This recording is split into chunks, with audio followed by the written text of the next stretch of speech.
ಆಕಾಶವಾಣಿ ವಾರ್ತೆಗಳು ಓದುತ್ತಿರುವವರು ಚೇತನ್ ಸಿವಿ. ಮುಖ್ಯಾಂಶಗಳು: ಮಹಿಳಾ ಹಾಗೂ ಯುವ ಸಮುದಾಯದ ಸಬಲೀಕರಣಕ್ಕೆ ಕೇಂದ್ರ ಸರ್ಕಾರದಿಂದ ನಿರಂತರ ಶ್ರಮ, ಪ್ರಧಾನಿ ನರೇಂದ್ರ ಮೋದಿ. ಡಿಆರ್ಡಿಒದಿಂದ ಅತಿ ಕಡಿಮೆ ವ್ಯಾಪ್ತಿಯ ವಾಯು ರಕ್ಷಣಾ ವ್ಯವಸ್ಥೆಯ 3 ಉಡಾವಣಾ ಪರೀಕ್ಷೆ ಯಶಸ್ವಿ. ಇರಾನ್ ಮೇಲೆ ಇಸ್ರೇಲ್ ವಾಯುದಾಳಿ, ಟೆಹರಾನ್ನಲ್ಲಿ ಭಾರೀ ಸ್ಫೋಟ. ಇಸ್ರೇಲ್ನಲ್ಲಿ ತುರ್ತು ಪರಿಸ್ಥಿತಿ ಘೋಷಣೆ. ಐಸಿಸಿ ಪುರುಷ ಟಿ20 ವಿಶ್ವಕಪ್ ಕ್ರಿಕೆಟ್ ಸೂಪರ್ 8ರ ಗುಂಪು 2ರ ಪಂದ್ಯದಲ್ಲಿಂದು ಪಾಕಿಸ್ತಾನ ಶ್ರೀಲಂಕಾ ಮುಖಾಮುಖಿ. ವಾರ್ತೆಗಳ ವಿವರ.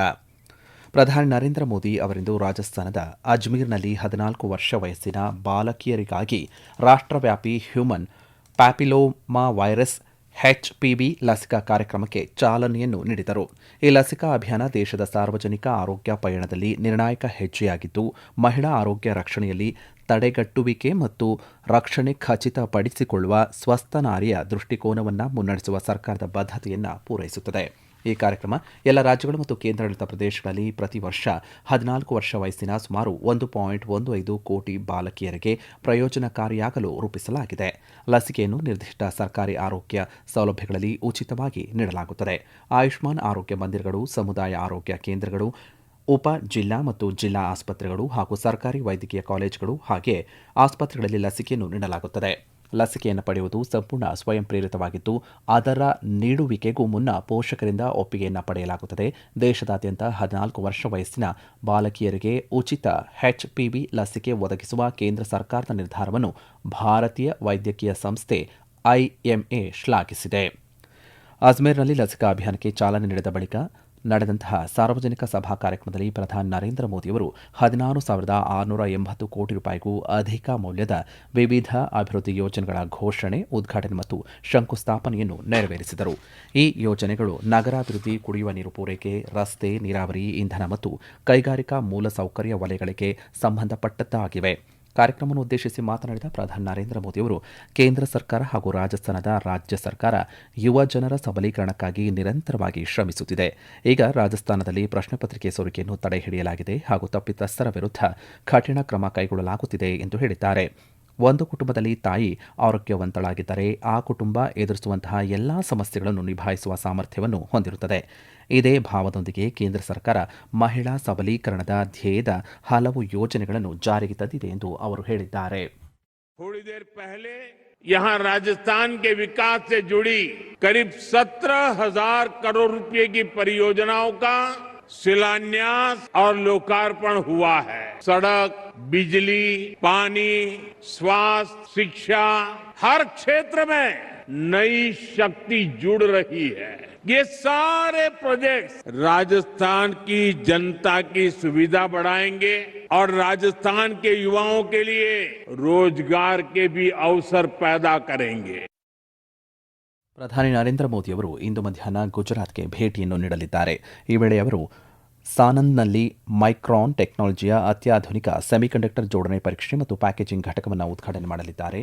ಆ ಮೂಲಕ ಭಾರತದಲ್ಲೇ ತಯಾರಿಸಲಾದಂತಹ ಮೊದಲ ಸೆಮಿಕಂಡಕ್ಟರ್ ಮೆಮೊರಿ ಮಾಡ್ಯೂಲ್ಗಳ ವಾಣಿಜ್ಯ ಉತ್ಪಾದನೆ ಮತ್ತು ಅಧಿಕೃತ ಸಾಗಾಣೆಗೆ ಚಾಲನೆ ದೊರೆಯಲಿದೆ. ಈ ಸಂದರ್ಭದಲ್ಲಿ ಕೇಂದ್ರ ವಿದ್ಯುನ್ಮಾನ ಮತ್ತು ಮಾಹಿತಿ ತಂತ್ರಜ್ಞಾನ ಸಚಿವ ಅಶ್ವಿನಿ ವೈಷ್ಣವ್ ಭಾಗಿಯಾಗಲಿದ್ದಾರೆ. ಒಟ್ಟು 22,500 ಕೋಟಿ ರೂಪಾಯಿಗೂ ಅಧಿಕ ಹೂಡಿಕೆಯೊಂದಿಗೆ ನಿರ್ಮಾಣವಾಗಿರುವ ಈ ಸೌಲಭ್ಯ ಭಾರತದ ಸೆಮಿಕಂಡಕ್ಟರ್ ಮಿಷನ್ ಅಡಿಯಲ್ಲಿ ಅನುಮೋದನೆ ಪಡೆದ ಮೊದಲ ಪ್ರಸ್ತಾವನೆಯಾಗಿದೆ. ಉಪರಾಷ್ಟಪತಿ ಸಿಪಿ ರಾಧಾಕೃಷ್ಣನ್ ಅವರು ಇಂದಿನಿಂದ 2 ದಿನಗಳ ಕಾಲ ಕೇರಳ ಪ್ರವಾಸ ಕೈಗೊಳ್ಳಲಿದ್ದಾರೆ. ಪ್ರವಾಸದ ಮೊದಲನೆಯ ದಿನವಾದ ಇಂದು ಉಪರಾಷ್ಟಪತಿಯವರು ಚಂಗನಸೆರಿಯ ಸೆಂಟ್ ಬೆರ್ಚ್ಮಾನ್ಸ್ ಕಾಲೇಜಿನ ಶತಮಾನೋತ್ಸವ ಸಂಭ್ರಮಾಚರಣೆಯ ಸಮಾರೋಪ ಸಮಾರಂಭದಲ್ಲಿ ಪಾಲ್ಗೊಳ್ಳಲಿದ್ದಾರೆ. ನಾಳೆ ಅವರು ತ್ರಿಶೂರ್ನ ದೇವಮಾತಾ CMI ಪಬ್ಲಿಕ್ ಶಾಲೆಯಲ್ಲಿ ಚೇತನ ಗಾನಾಶ್ರಮಕ್ಕೆ ಶಂಕುಸ್ಥಾಪನೆಯನ್ನು ನೆರವೇರಿಸಲಿದ್ದಾರೆ. ಇದರ ಜೊತೆಗೆ ಉಪರಾಷ್ಟಪತಿ ತಿರುವನಂತಪುರದಲ್ಲಿ ಸೆಂಟ್ ಸ್ಟೀಫನ್ಸ್ ಪ್ರೌಢಶಾಲೆಯ ಶತಮಾನೋತ್ಸವ ಸಮಾರಂಭದಲ್ಲಿ ಭಾಗಿಯಾಗಲಿದ್ದಾರೆ. ದೇಶದಾದ್ಯಂತ ಇಂದು ರಾಷ್ಟ್ರೀಯ ವಿಜ್ಞಾನ ದಿನವನ್ನು ಆಚರಣೆ ಮಾಡಲಾಗುತ್ತಿದೆ.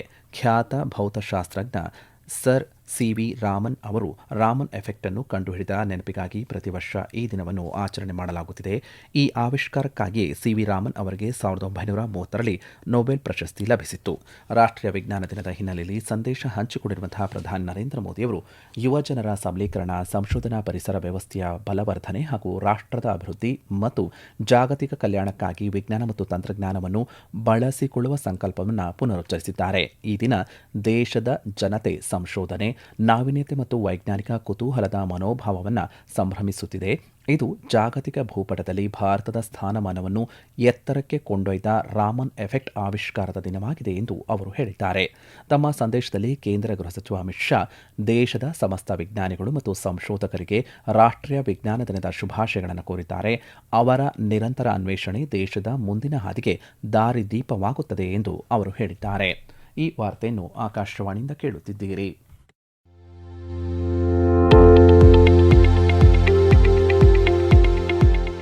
ನಮ್ಮ ಎಲ್ಲ ರಾಷ್ಟ್ರೀಯ ವಾರ್ತೆಗಳು ಹಾಗೂ ಪ್ರದೇಶ ಸಮಾಚಾರ ಈಗ ಆಕಾಶವಾಣಿ ನ್ಯೂಸ್ ಕನ್ನಡ ಯೂಟ್ಯೂಬ್ ಚಾನೆಲ್ನಲ್ಲಿ ಲಭ್ಯ.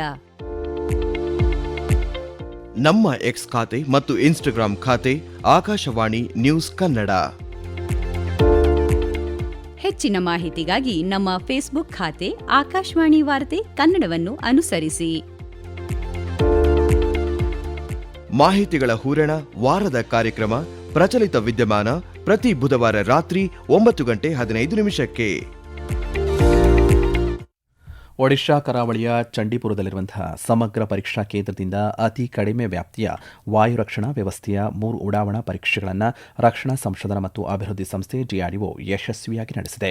ವಿವಿಧ ವೇಗ, ಶ್ರೇಣಿ ಮತ್ತು ಎತ್ತರದಲ್ಲಿ ಸಂಚರಿಸುವ ಶತ್ರು ಪಡೆಗಳ ಕ್ಷಿಪಣಿಗಳನ್ನು ಹೊಡೆದು ಉರುಳಿಸಬಲ್ಲ ಈ ಕ್ಷಿಪಣಿ ವ್ಯವಸ್ಥೆಯ ಸಾಮರ್ಥ್ಯವನ್ನು ಮರುದೃಢೀಕರಿಸಲು ಈ ಪರೀಕ್ಷೆಗಳನ್ನು ನಡೆಸಲಾಗಿದೆ ಎಂದು ರಕ್ಷಣಾ ಸಚಿವಾಲಯ ತಿಳಿಸಿದೆ. ಎಲ್ಲ ಪರೀಕ್ಷೆಗಳ ಸಮಯದಲ್ಲಿ ಶತ್ರು ವಿಮಾನಗಳಂತೆಯೇ ವಿನ್ಯಾಸಗೊಳಿಸಲಾಗಿದ್ದ ಅತಿ ವೇಗದ ವೈಮಾನಿಕ ಗುರಿಗಳನ್ನು ಈ ವ್ಯವಸ್ಥೆ ಯಶಸ್ವಿಯಾಗಿ ತಡೆದು ನಾಶಪಡಿಸಿದೆ. ಈ ಪರೀಕ್ಷಾರ್ಥ ಹಾರಾಟದ ಯಶಸ್ಸಿಗೆ ಡಿಆರ್ಡಿಒ, ಸಶಸ್ತ್ರ ಪಡೆಗಳು ಮತ್ತು ಉದ್ಯಮ ತಜ್ಞರನ್ನು ರಕ್ಷಣಾ ಸಚಿವ ರಾಜನಾಥ್ ಸಿಂಗ್ ಅಭಿನಂದಿಸಿದ್ದಾರೆ. ಈ ಕ್ಷಿಪಣಿ ವ್ಯವಸ್ಥೆಯನ್ನು ಶೀಘ್ರದಲ್ಲೇ ಸಶಸ್ತ್ರ ಪಡೆಗಳಿಗೆ ಸೇರ್ಪಡೆಗೊಳಿಸಲಾಗುವುದು ಎಂದು ಅವರು ತಿಳಿಸಿದ್ದಾರೆ. ಪಶ್ಚಿಮ ಏಷ್ಯಾದಲ್ಲೇ ಉದ್ವಿಗ್ನತೆ ಗಗನಕ್ಕೇರಿದ್ದು, ಇರಾನ್ ಮೇಲೆ ಇಂದು ಇಸ್ರೇಲ್ ವೈಮಾನಿಕ ದಾಳಿಯನ್ನು ನಡೆಸಿದೆ. ದಾಳಿ ನಡೆಸಿರುವುದನ್ನು ಖಚಿತಪಡಿಸಿರುವ ಇಸ್ರೇಲ್ ರಕ್ಷಣಾ ಸಚಿವ ಇಸ್ರೇಲ್ ಕಾಟ್ಸ್, ಇಸ್ರೇಲ್ನಾದ್ಯಂತ ತಕ್ಷಣದಿಂದ ತುರ್ತು ಪರಿಸ್ಥಿತಿ ಘೋಷಣೆ ಮಾಡಿದ್ದಾರೆ. ಇಂದಿನ ದಾಳಿ ಇರಾನ್ ಸರ್ವೋಚ್ಚ ನಾಯಕ ಅಯತುಲ್ಲಾ ಅಲಿ ಖಮೇನಿ ಅವರ ಕಚೇರಿಯ ಮುಂಬಿರುವಂತಹ ಪ್ರದೇಶದಲ್ಲಿ ನಡೆದಿದೆ ಎಂದು ಪ್ರತ್ಯಕ್ಷದರ್ಶಿಗಳು ತಿಳಿಸಿರುವುದಾಗಿ ವರದಿಯಾಗಿದೆ. ಇರಾನ್ ರಾಜಧಾನಿ ಟೆಹರಾನ್ ಮಧ್ಯಭಾಗದಲ್ಲಿ 3 ಭಾರೀ ಸ್ಫೋಟಗಳು ಕೇಳಿ ಬಂದಿದ್ದು, ನಗರದ ಆಕಾಶದಲ್ಲಿ ದಟ್ಟ ಹೊಗೆ ಆವರಿಸಿದೆ. ದಾಳಿಯಲ್ಲಿ ಇರಾನ್ನ ಪ್ರಮುಖ ಸೇನಾ ನೆಲೆಗಳು ಮತ್ತು ಆಯಕಟ್ಟಿನ ಸ್ಥಳಗಳನ್ನು ಗುರಿಯಾಗಿಸಲಾಗಿದೆ ಎಂದು ವರದಿಯಾಗಿದೆ. ಇರಾನ್ ಮೇಲೆ ಇಸ್ರೇಲ್ ವಾಯುದಾಳಿ, ಟೆಹರಾನ್ನಲ್ಲಿ ಭಾರೀ ಸ್ಫೋಟ ಸಂಭವಿಸಿದೆ. ಭಾರತದ ಪ್ರವಾಸದಲ್ಲಿರುವಂತಹ ಕೆನಡಾ ಪ್ರಧಾನಿ ಮಾರ್ಕ್ ಕಾರ್ನಿ ಮುಂಬೈನಲ್ಲಿಂದು ಉದ್ಯಮ ನಾಯಕರನ್ನ ಭೇಟಿ ಮಾಡಲಿದ್ದಾರೆ. ಈ ವೇಳೆ ಅವರು ಭಾರತ ಮತ್ತು ಕೆನಡಾದ ಕಂಪನಿಗಳ ಕಾರ್ಯನಿರ್ವಾಹಕ ಅಧಿಕಾರಿಗಳು, ಉದ್ಯಮ ನಾಯಕರು, ಆರ್ಥಿಕ ತಜ್ಞರು, ನಾವೀನ್ಯಕಾರರು, ಶಿಕ್ಷಣ ತಜ್ಞರು ಮತ್ತು ಭಾರತದಲ್ಲಿ ಕಾರ್ಯನಿರ್ವಹಿಸುತ್ತಿರುವಂತಹ ಕೆನಡಾ ಪಿಂಚಣಿ ನಿಧಿಗಳ ಪ್ರತಿನಿಧಿಗಳ ಜೊತೆಗೆ ಸಂವಾದವನ್ನು ನಡೆಸಲಿದ್ದಾರೆ. ತಮ್ಮ ಮೊದಲ ಅಧಿಕೃತ ಭಾರತ ಭೇಟಿಗಾಗಿ ಪ್ರಧಾನಿ ಕಾರ್ನಿಯವರು ನಿನ್ನೆ ಮುಂಬೈಗೆ ಆಗಮಿಸಿದ್ದರು. ಅವರನ್ನು ಮಹಾರಾಷ್ಟ್ರದ ರಾಜ್ಯ ಸಚಿವ ಜೈಕುಮಾರ್ ರಾವಲ್ ಬರಮಾಡಿಕೊಂಡರು. ಉಭಯ ರಾಷ್ಟ್ರಗಳ ಸಂಬಂಧಗಳನ್ನು ಮತ್ತಷ್ಟು ಬಲಪಡಿಸುವಲ್ಲಿ ಈ ಭೇಟಿ ಪ್ರಮುಖ ಹೆಜ್ಜೆಯಾಗಿದೆ ಎಂದು ವಿದೇಶಾಂಗ ಸಚಿವಾಲಯ ತಿಳಿಸಿದೆ. ಅಫ್ಘಾನಿಸ್ತಾನ ಮತ್ತು ಪಾಕಿಸ್ತಾನದ ನಡುವೆ ಹೆಚ್ಚುತ್ತಿರುವಂತಹ ಉದ್ವಿಗ್ನತೆಯ ಕುರಿತು ವಿಶ್ವಸಂಸ್ಥೆಯ ಪ್ರಧಾನ ಕಾರ್ಯದರ್ಶಿ ಆಂಟೋನಿಯೋ ಗುಟೆರಸ್ ಕಳವಳವನ್ನು ವ್ಯಕ್ತಪಡಿಸಿದ್ದು, ಹಿಂಸಾಚಾರವನ್ನು ತಕ್ಷಣವೇ ನಿಲ್ಲಿಸುವಂತೆ ಉಭಯ ರಾಷ್ಟ್ರಗಳಿಗೆ ಕರೆಯನ್ನು ನೀಡಿದ್ದಾರೆ.